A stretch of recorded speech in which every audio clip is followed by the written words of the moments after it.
Welcome back to Full Spectrum Frontiers, the podcast where we explore the crossroads of manufacturing, military, politics, and the economy, breaking down the forces shaping our American way of life. Today, we're joined by a special guest who truly embodies the spirit of resilience and independence in these challenging times. Tony Arterburn is a combat veteran, entrepreneur, and the founder of Wise Wolf Gold and Silver Exchange. He's a trusted voice in the world of precious metals, helping individuals secure their financial futures by investing in gold and silver, especially during times of economic uncertainty. Beyond his expertise in economics and precious metals, Tony is also a patriot and a thought leader, offering keen insights into how our nation can preserve liberty and sovereignty amidst global challenges. Tony's perspective bridges history, economics, and values, making him a perfect guest for today's episode. Get ready for an enlightening conversation about the role of precious metals in economic stability, the shifting tides of geopolitics, and what it means to secure your future in uncertain times. Also on the episode as a co-host is August Uhl. August is an Air Force veteran, the team leader of the manufacturing industrial base team at Montana State University, and an avid precious metals aficionado. Welcome to Full Spectrum Frontiers.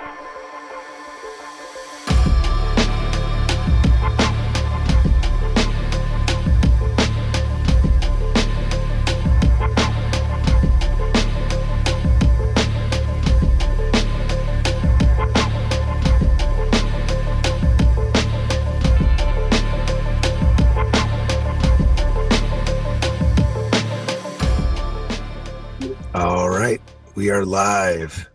Our guest today is Tony Arterburn. And Tony, tell us who you are and what you do. Oh, well, it's great to be here, first of all. My name is Tony Arterburn, as you mentioned. I am a veteran of 3 foreign wars. I was a U.S. Army paratrooper, military policeman. And from a very young age, it was decided I wanted to be, like my dad, I wanted to be an entrepreneur. He built several businesses from the ground up, starting in the late 70s. And I watched him build a bank. I watched him, build convenience stores, and had a fuel business in Texas. And so I saw that, if you could think of something and believe it could come true and you could build it, it would, become a reality. And I thought that was a fundamental principle for what I, believed in moving forward as a young man. So I decided, though, I wanted to do a different path than my old man. So I joined the U.S. military after high school and wanted to go into an elite unit. I fought to get airborne status, and I ended up being part of the 108th Military Police Company out of Fort Bragg, North Carolina, which was the only, I believe, the only Army company in the entire Army that was both designated for air assault and airborne. So it was called a double stack unit. And it certainly was for MPs. But that led me to being part of the first Army company on the ground in Kandahar, Afghanistan after 9/11. I was part of Mr. Clinton's war in Kosovo after we bombed Serbia for 78 days. I was on the tail end of the invasion of Iraq, got to Mosul the day it fell, and lived in the Iraqi Republican Guard barracks for about a year that we had taken. And that's where my education really began. I love books and history, and being part of that campaign, the mission was kind of unclear, but we had to go create one, train the Iraqi police, whatever it was, I don't know, secure the AO. And it didn't really get the mission, but I did work on myself and just try to survive that. And that was a lot of reading and a lot of growth. And so I came home, started several businesses. It's been a wild ride. I've ran for Congress, got on the radio 11 years ago or so, and maybe 12 years ago, I guess. And it's 2025. I keep reminding It goes fast. And I do podcasts and now, and have my own network. I have gold and silver shops in Texas and Missouri. I got a 24-hour gym, and I have a Chihuahua. So I am I'm busy. Have a good life. I'm a lot of adventure back and forth between Texas and Missouri. So and I get to talk to smart people like you. So that's pretty much me in a brief synopsis. Gotcha. So what? So you're from Texas originally?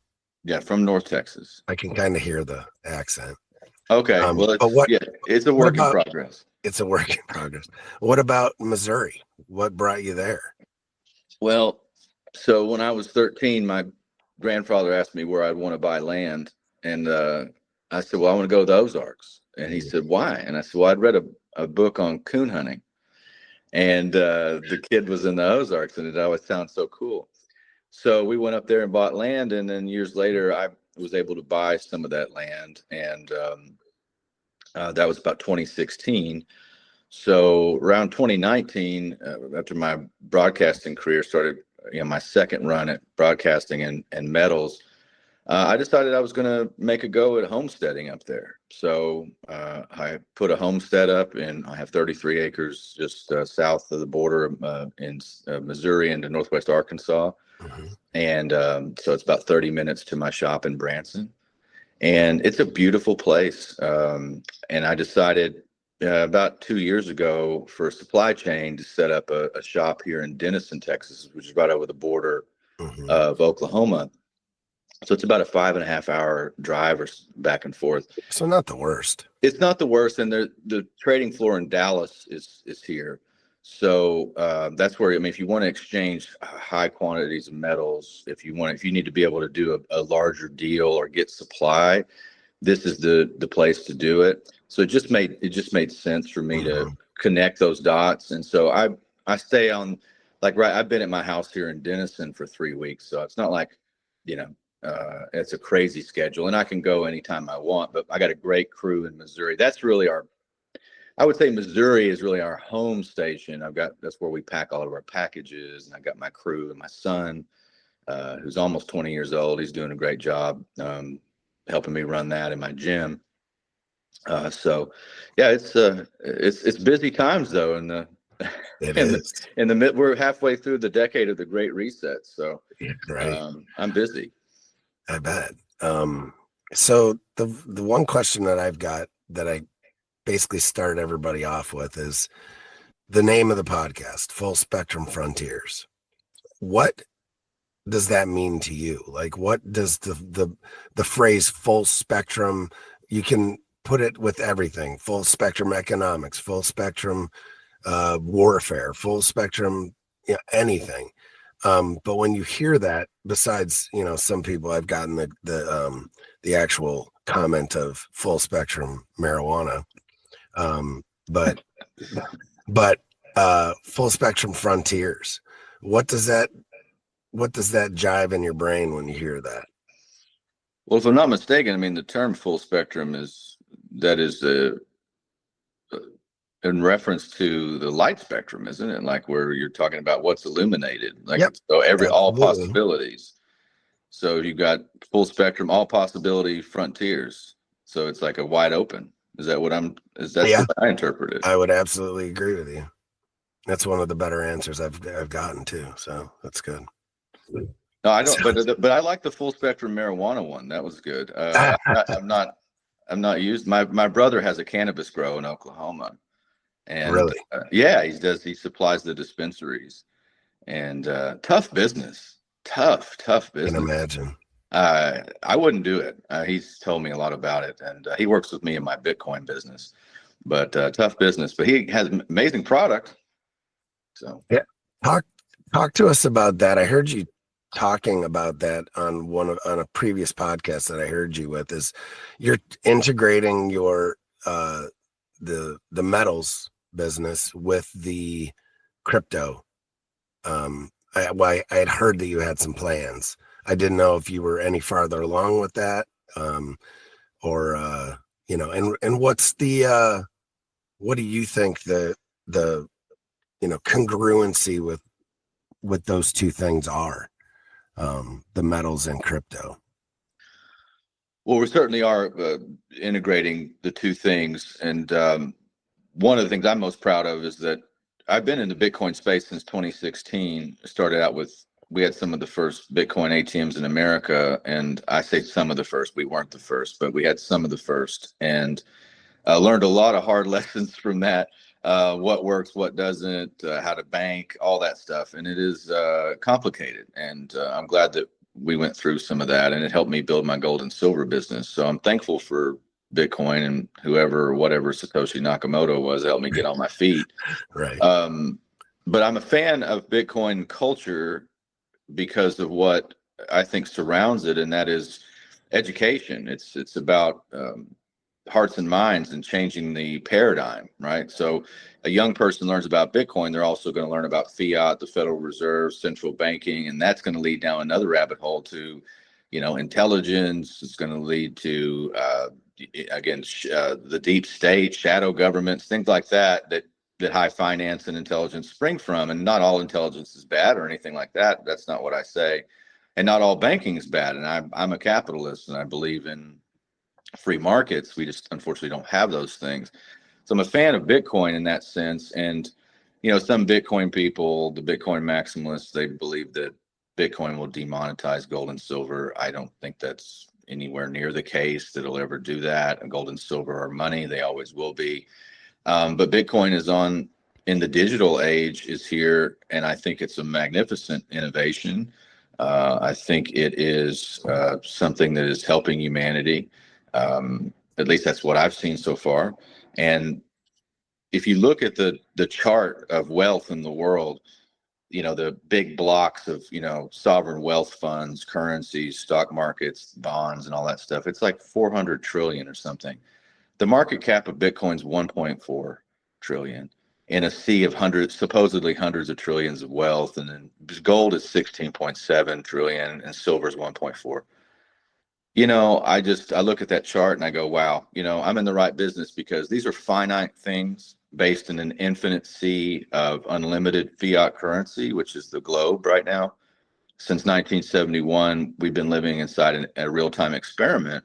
Mm-hmm. The average lifespan of a fiat currency, and fiat just means by decree, means they say so, is 26 years. And the dollar's doubled that, mainly because we're the world's reserve currency. So to get back to your question, though, the blending of the two, I think they are symbiotic in the digital age. And then, of course, gold and silver do something that Bitcoin can never do, and that's exist in the third dimension.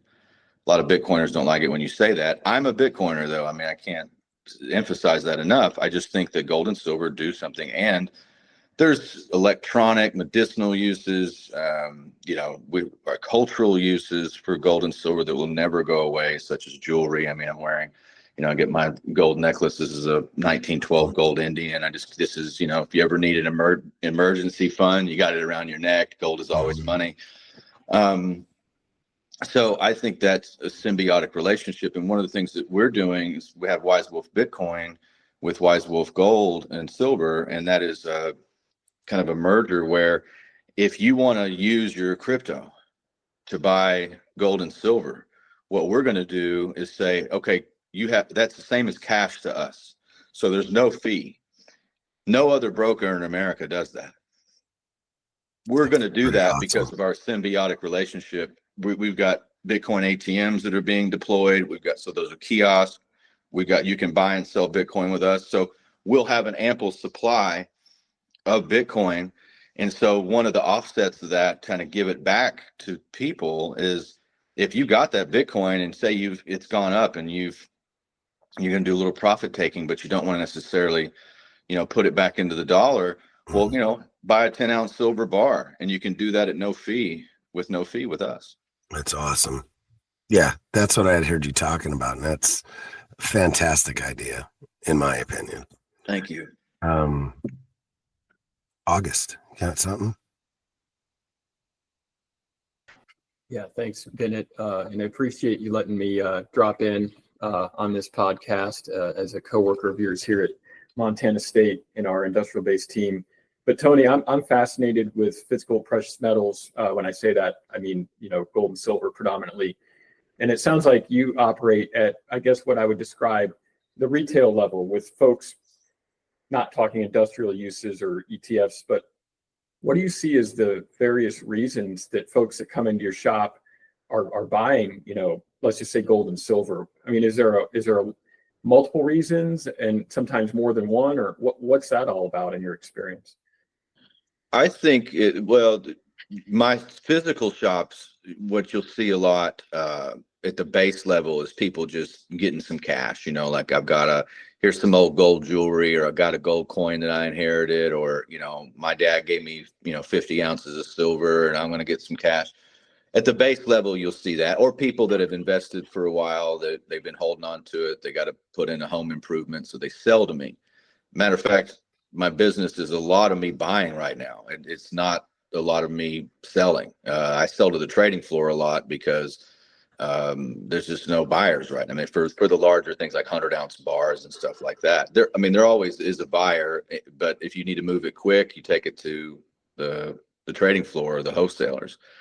So that's the first level of things that I see. And on the second level of people buying, a lot of them are new, like they realize that something's wrong with the dollar. Like, hey, it doesn't buy what it did 3 years ago, and certainly not 5 years ago. And they're starting to understand what inflation is, because the central banksters tip their hands so much, and because the sheer number of currency creation that's happened in the last 6 years is staggering.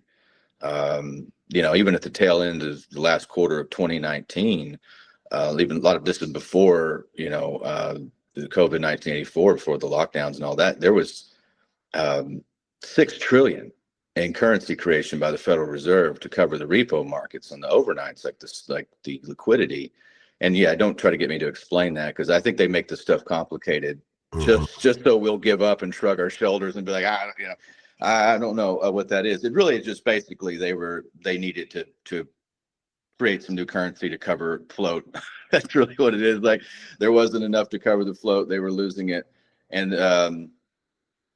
that was again on the heels of the largest exodus of CEOs in history. So this latest round, where 80% of all the dollars ever created were made in the last 60 months, people notice it. And yeah, we're still the world's reserve currency. There's still king dollar, but massive de-dollarization has happened.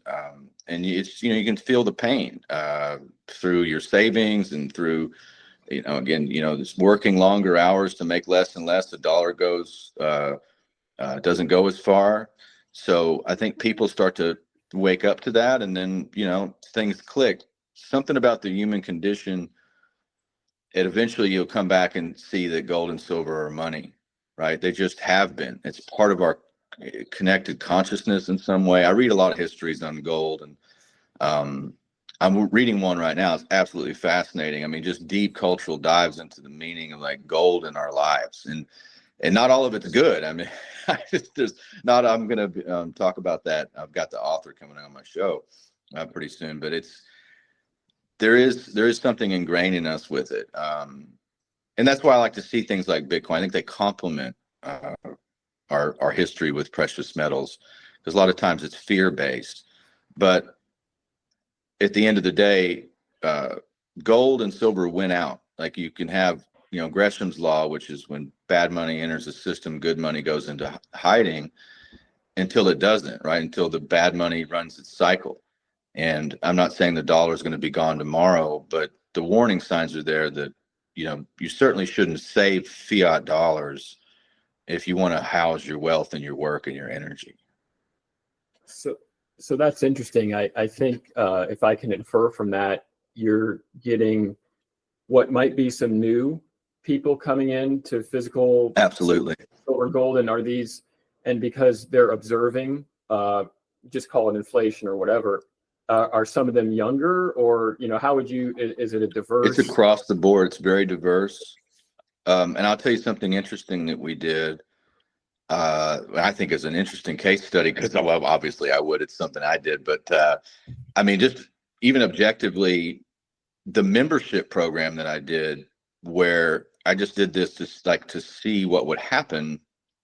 I was like, okay, The gold and silver big companies, I mean, they really don't care that you got $500 or $5,000. They just, that's not their customer. They're looking for big rollovers and, IRA transfers and that kind of stuff, 20, 40, 50, $800,000. That's their model, and nothing wrong with that. That's just their model. And I said, well, what happens if you got $50?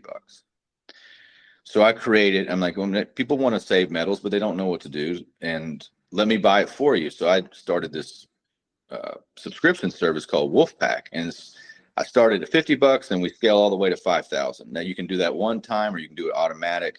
You can join the club, and I buy in a pool of things. So like everybody gets this, like we just been recently buying here from Denison, and I got a lot of gold. And so I'm about to transport it back up to the shop. So I got, American Eagles and 90% silver quarters and stuff I bought in bulk from customers. And I'm going to pass the savings on to my Wolfpack. So we've got close to 1,400 people all over the US that buy automatically between 50 and 5,000. Oh, you members? Oh, okay, good. I am. I'm a member. Yeah. Okay, excellent. I'm a warrior wolf. Oh, warrior wolves. That's a good level, And I tried to scale. We went down to the farthest we could go was the wolf cub for kids at 35. We don't even make anything on that, but it's the principle there is that they're learning and they can understand what, we're doing our best to like get some more, material and things, but there's always, we're building a database, and this is a collective of folks that are here with us to, get everybody that joins creates a stronger unit.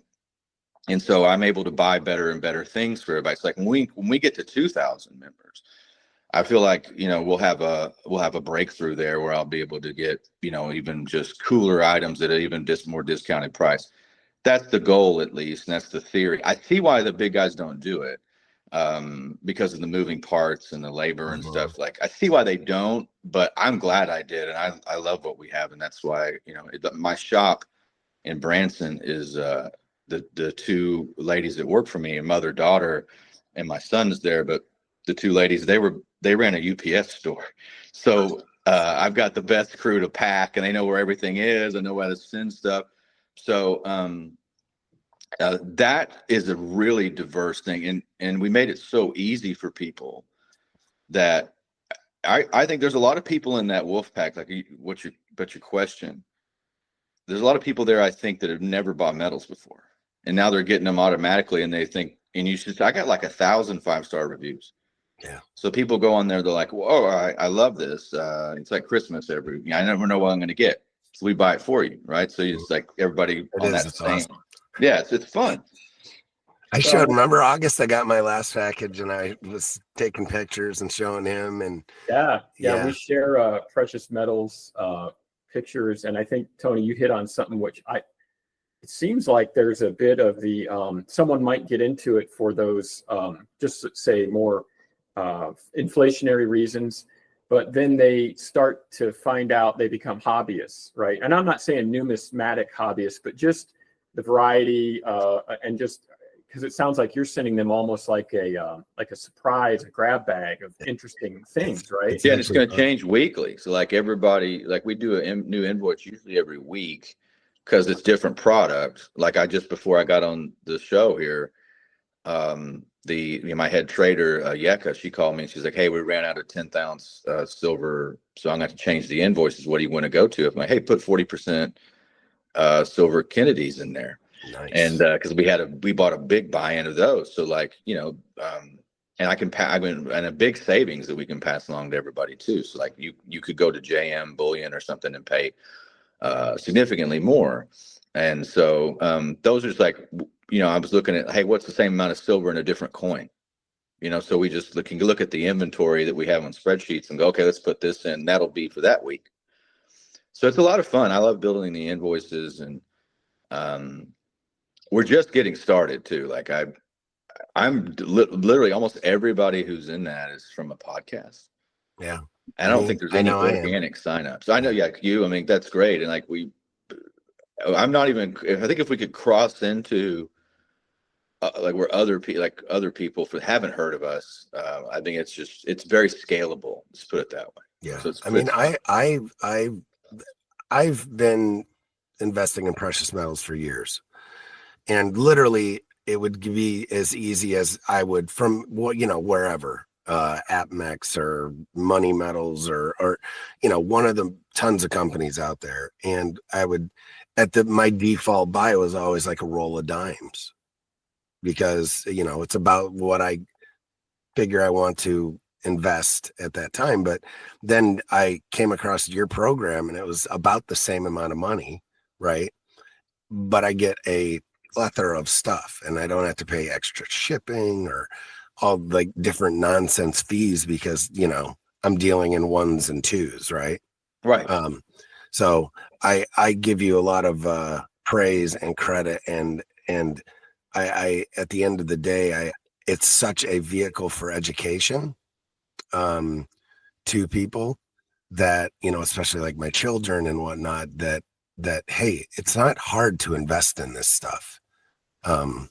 And that's what you have to kind of look at it as, right? So I I'm gonna toot your horn a little bit on that, because I'm a huge fan of it. Thank you. So Means a lot. yeah. August.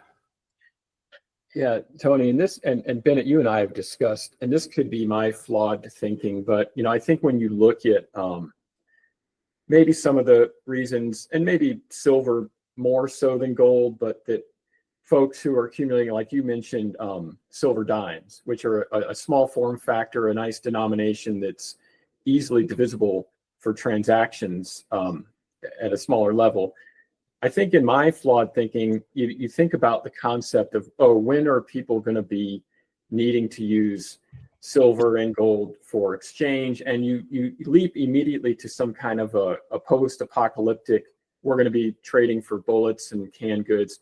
And I'm not saying that isn't maybe a reason people are, but I felt like I personally have started to move that back into a realm of, when you think about, let's just say, for example, you want to sell some used merchandise, be it on eBay or even maybe Facebook Marketplace, as the regulations start to lower that threshold of claiming that transaction to the IRS, like, soon it's going to be, when you sell something on Facebook Marketplace, you're going to get a 1099 if you sold something, then you got to get in your cost basis. It seems to me that as we move to that, they're digging into our couch cushions for every single tax dollar they can get. And I bought a couch 30 years ago and I sold it, and you need me to show you the cost basis. People don't keep receipts for that, but that's going to be their way to tax that, they being whoever comes up with tax policy. And it is at $600, I believe. Now it seems like, and now Bitcoin is a good example, but it isn't physical, and it requires an electronic infrastructure. The concept of just using barter could increase just across more people as they realize this is a way to avoid paying taxes on something I sold out of my garage. It's been 30 years and I'm just trying to get some cash.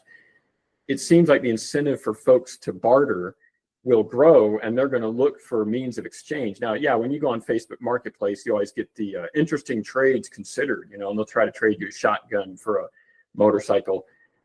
Eventually, more and more people are going to be like, yeah, I kind of just want a form factor, which is obviously what the advent of silver was, and it's called money. It's a synonym. But I don't know if maybe that was my flawed thinking, that I just immediately leapt to, Walking Dead type thing. But it's really more for just prior to that, but just a means of exchange. I totally agree. In the era that, and you probably need to respell it, error that we're about to go into, which is the central bank digital currencies. The World Economic Forum put out a post about 3 months ago saying that 97% of countries had a blueprint for CBDC, and they loved it. The Davos set, and they're getting ready to celebrate that. And that's the plan, right? Is to basically have surveillance disguised as money, and they can create their society in their mind. They think they can through these central bank digital currencies, CBDCs. I think ultimately they'll fail. I think they ignore human nature and innovation, and that we are created in God's image and God's a creator. So we're not going to go, this is going to be like a worldwide, Soviet style totalitarian system that we're all going to live under. I think it'll be much more complicated. Gold and silver, in my opinion, when there's a war on cash, gold and silver become the cash. Bitcoin has a role there if we're talking about electronic infrastructure, as you mentioned. And of course, peer-to-peer, wallet-to-wallet, my keys, this is my wallet. We're not going through a bank. We're not going through a payment system. We're not going through Facebook Marketplace. Maybe we meet up. Maybe you take, 4 silver quarters for, your tool that I needed, whatever it is that we trade, that will be the cash. And just like we saw this in Venezuela, you have like their stock markets booming and their currencies dying.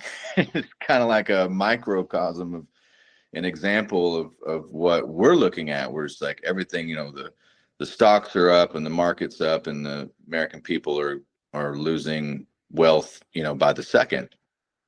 So like the wealth concentrations go up. People in Venezuela were using Bitcoin, but they're also using fractional gold, scrap gold. Like people learned how to tell what gold, like, again, pieces of gold could be 14K, it could be, a piece of a necklace. Like gold and silver become tradable, even without being in coin form. So, and again, that's human nature. So they knew that wherever they go, they can take that with them and cash it in, or it becomes, it becomes liquid, because gold and silver are very liquid. You can use that anywhere. I think in the future, you see these other countries, they're wise, like the Chinese. Personally, I think the Chinese have more gold than the U.S. I think there's good scholarship there pointing that they surpassed us. I think that's the tell. It's one of the reasons why they bought in secret at the beginning of the century. And I think that's been the plan from the trilateralists and others to like shift wealth away from the U.S. It's kind of an inside job. This is my opinion, but China has 60,000 gold mines, and they're not a net exporter, they're an importer of gold. And the Chinese people, they're buying like these little gold beans. And India is the same way. India, like they have the rupee, right?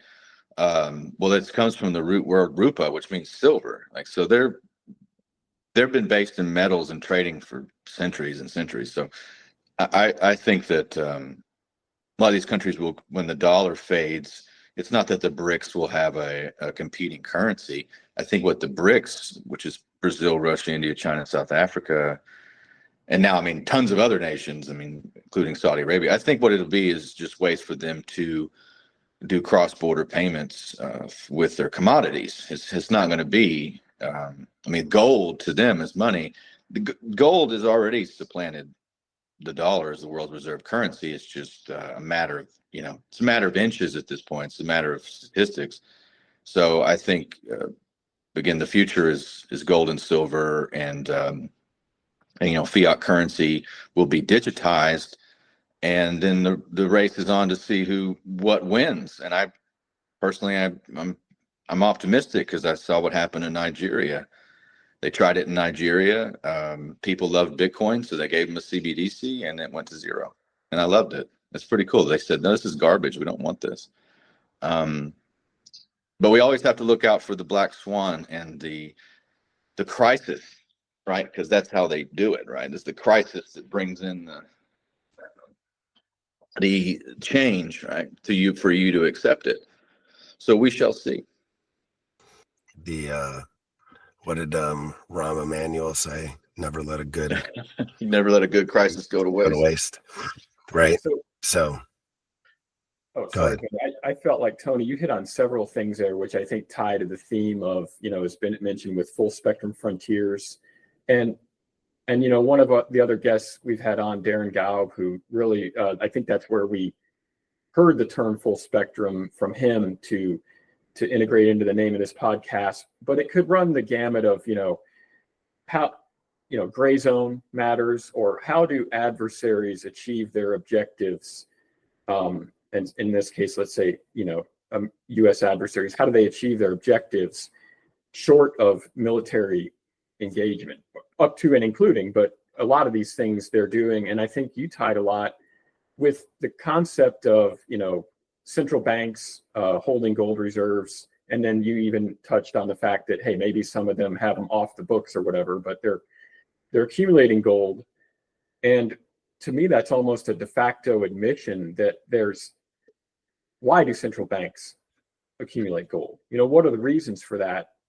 Even if you believe in King Dollar, the fact that we hold a lot of gold, presumably in Fort Knox and West Point, that says it all right there. Even if it's just to have our be in the game, but I think it's more than just being in the game. It's about admitting that, or I don't know. I mean, what are your thoughts on that, Tony? Well, if you look at 2009, it's an interesting metric there.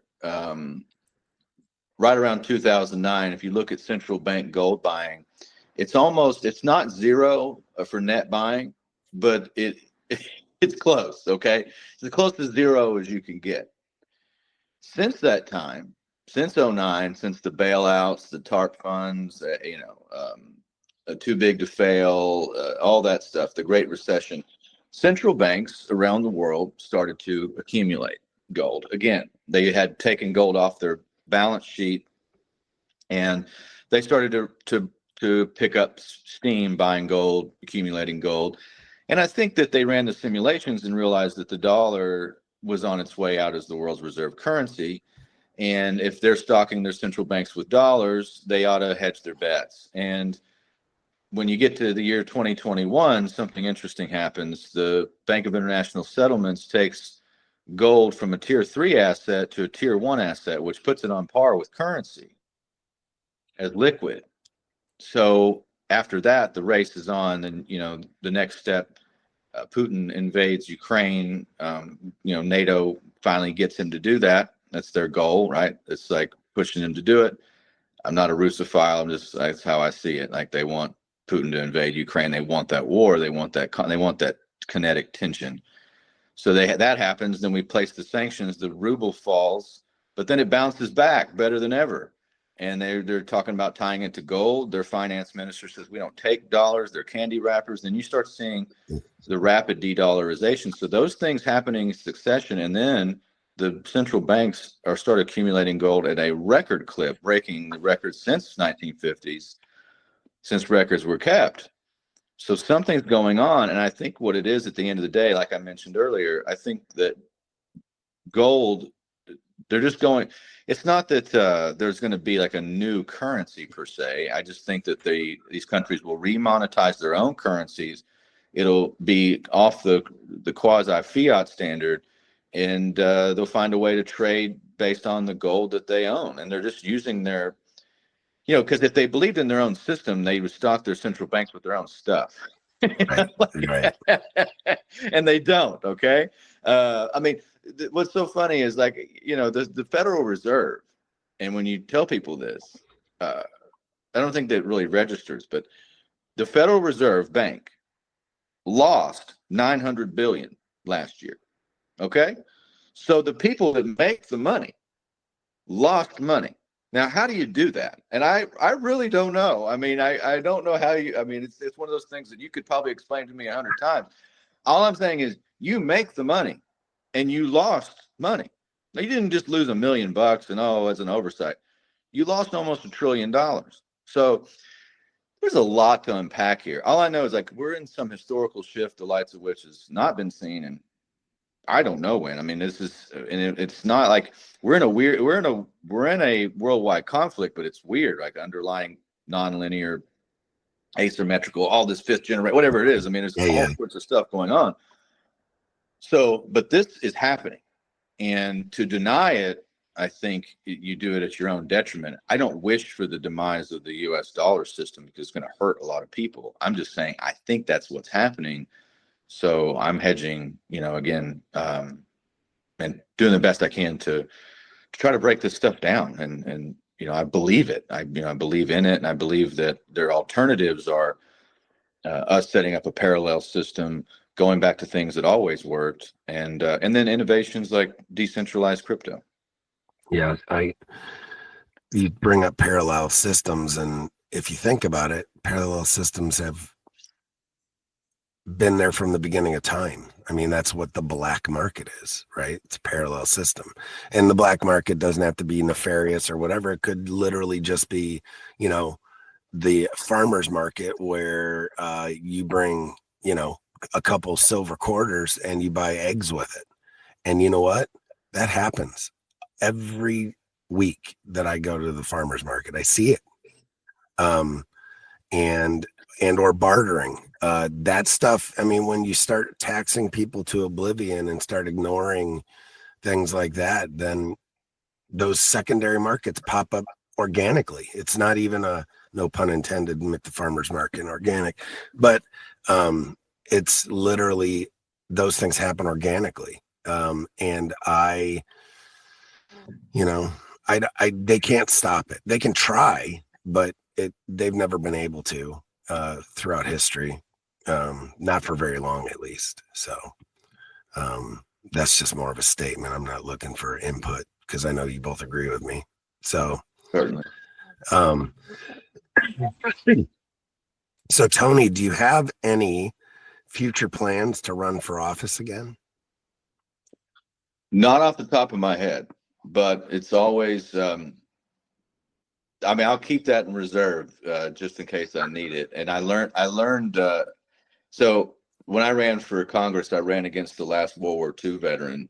His name was Ralph Hall. And Ralph had been congressman since I was born. I mean, so I think he ran in 1980. I was born in tail end of 79. And I used to joke when I ran, I said, I'm one of the babies you kissed when you were running, Ralph. You know, he was really neat. He was an old school Blue Dog Democrat and knew, you know, John Connally and Lyndon Johnson, and had put Ronald Reagan on hold. He knew all the, I mean, one of his favorite stories was he wanted to put a president on hold. So when the president called him, when Ronald Reagan was president, he said, put him on hold. And he always liked to tell that story. He's just an interesting guy, and one of my good friends. We ended up being very close. He lost that last election. I helped him in the runoff. So I got to see like the inner workings and mechanisms of Washington, D.C. He was one of the last old school guys. I mean, we talk about he didn't have money like that. I mean, he didn't have, I mean, he ran old school tactics and things, deep East Texas, you know. He had this, he said, I'm not that smart. I got to have a gimmick.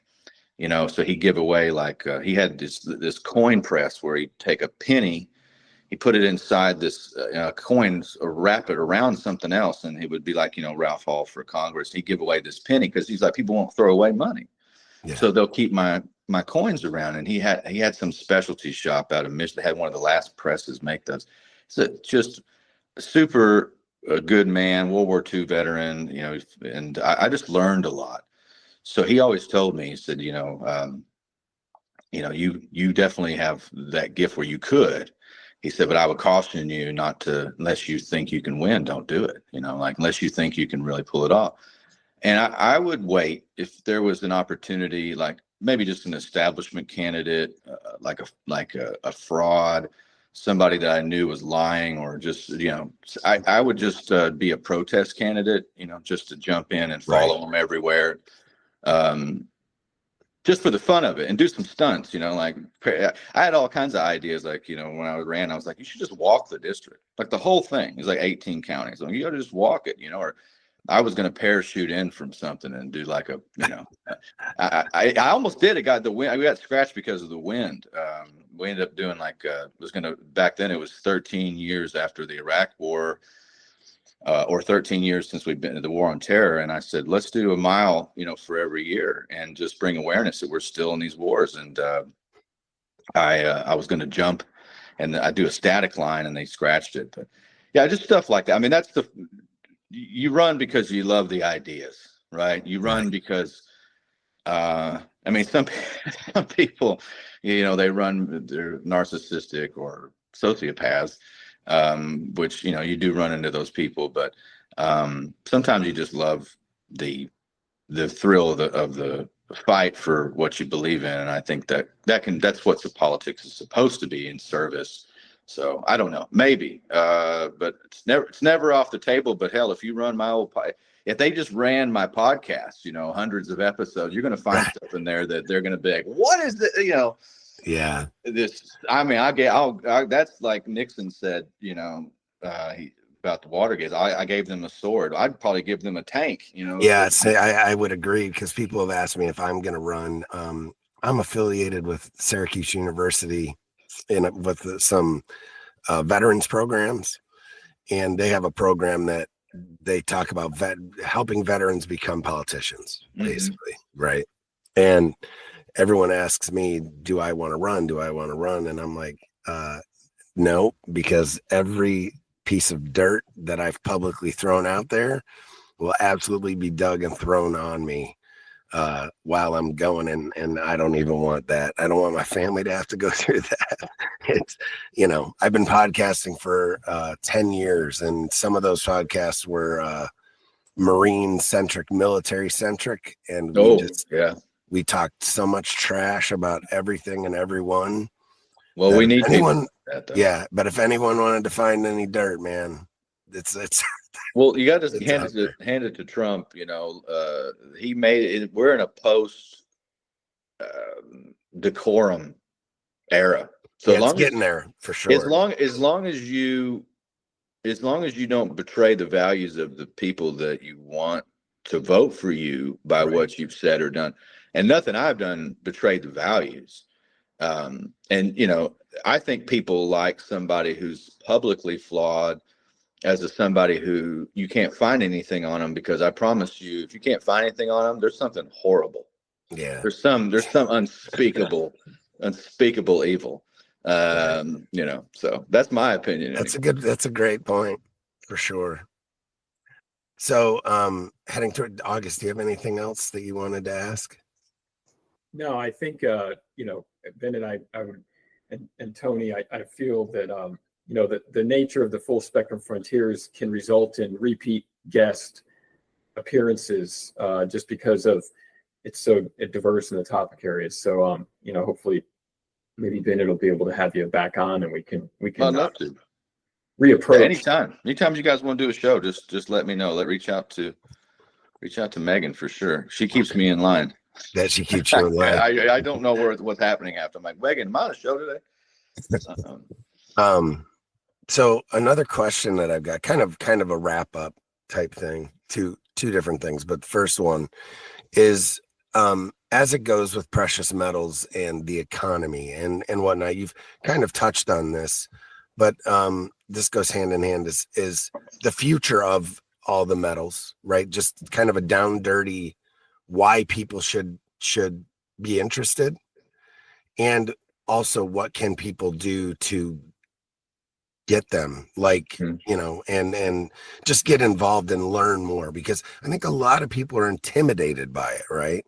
It's kind of been demonized over the years to an extent too, because all you ever hear about is what Roosevelt did with gold, and then the coming off the gold standard from Nixon, and this, that, and the other thing, and people are like, well, there's a little bit of a stigma about gold and silver. As someone that's a prepper at heart, that's what I get is, well, that's just for those people, or whatever. So maybe give you the last word on your thoughts and words of wisdom for the folks. Well, I think what you got to look at in the timeline that we're on, and these two competing things. Okay, so you have gold, silver, Bitcoin on one end, and the fiat unlimited markets on the other. So what you've got is basic economics: scarcity versus unlimited.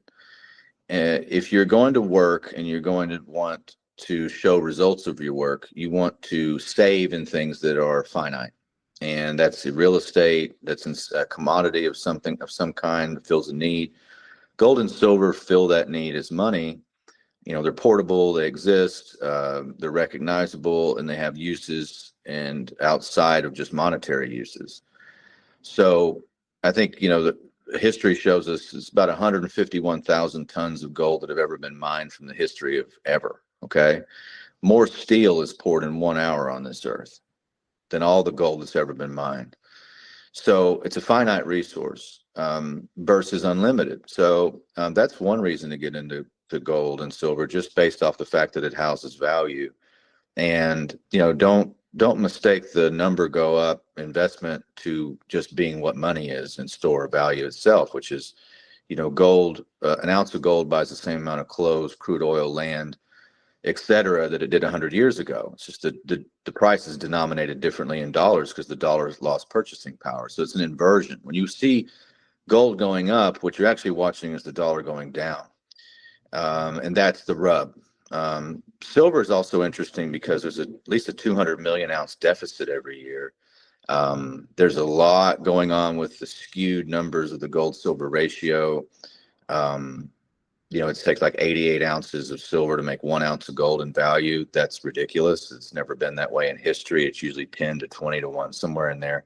The founding fathers here in the United States had it 16 to 1 up until 1933. And then it's kind of all over the place. And that's where you get like the 88 to 1. So I would watch that. I mean, just the amount of silver that they have to take with the above ground supply to fill the needs for, solar and wind, electronics, and even the military industrial complex. So think in terms of what is finite, what is a limited resource versus, something that is ubiquitous. And in your mind, which one is more valuable? I think scarcity always wins. That it's in our relationships, it's in everything. It's one of my favorite quotes from the 48 Laws of Power, Robert Greene wrote, talked about this monk who would visit villages in China, and one of the people asked him and said, "Master, why do we almost never see you?" And he said, "Because the sound of where have you been is so much more beautiful than why are you still here." So that really translates into everything, which is economics and everything we have socially. So that's my bet, right? It's my bet on the future. An easy way to get into it is find a dealer that you trust. There's great books out there on gold. I'm working on one, and the Great Reset. I want to talk about that and what I think is around the corner with the new economic world order, best of my ability to break that down. So yeah, I mean, and my resource too, Wolfpack.gold is always a good resource to check out. We got a podcast there too. And I just interviewed the author of Pirate Money, which is that's a great book to read, Pirate Money. I just interviewed that author. So, Kevin Freeman. So go check that out as well. I'll put it in the show notes. Yeah, he'd be a good guest for you. Kevin Freeman, is that what you said? Yeah, Kevin Freeman, Pirate Money. Okay. Awesome. So your podcast, tell us where we can find it.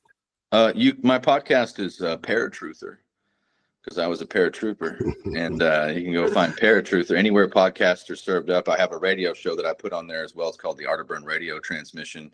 You can subscribe to both of those podcasts. I mean, they mirror each other, but Paratruther is where we're going to be going here in this year.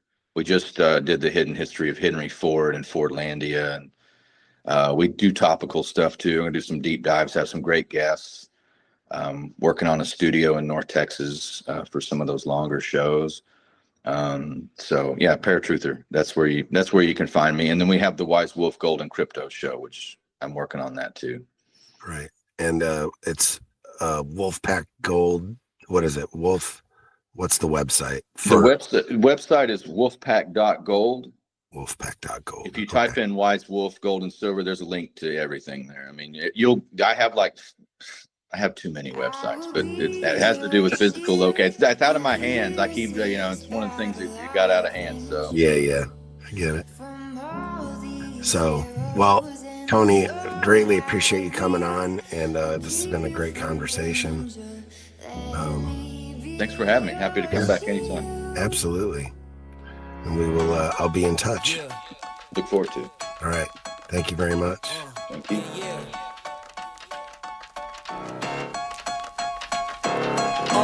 It's just you, me, and the odds. We stuck together, we two peas in a pod. You dealt a bad hand, I'm there seizing the cards. We'll never be separated till we see in the gods. We've been low together, high forever. Long as we go together, we'll die whenever.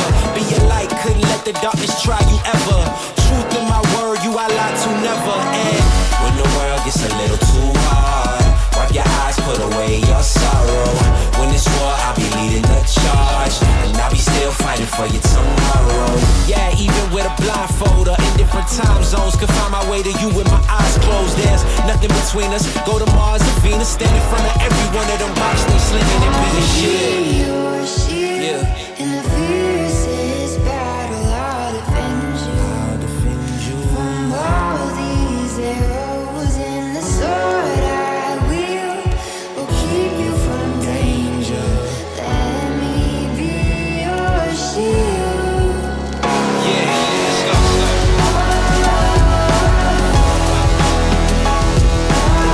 Let me be your shield, let me be your shield. Let me be your shield, let me be your shield.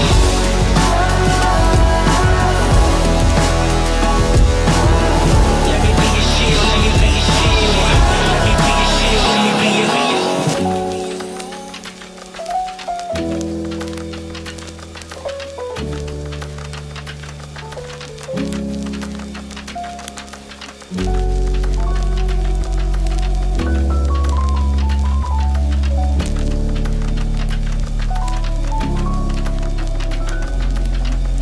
You may be facing tribulation, but don't let it get you down.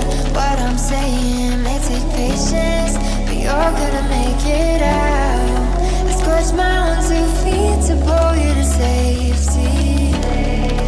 When the fires are burning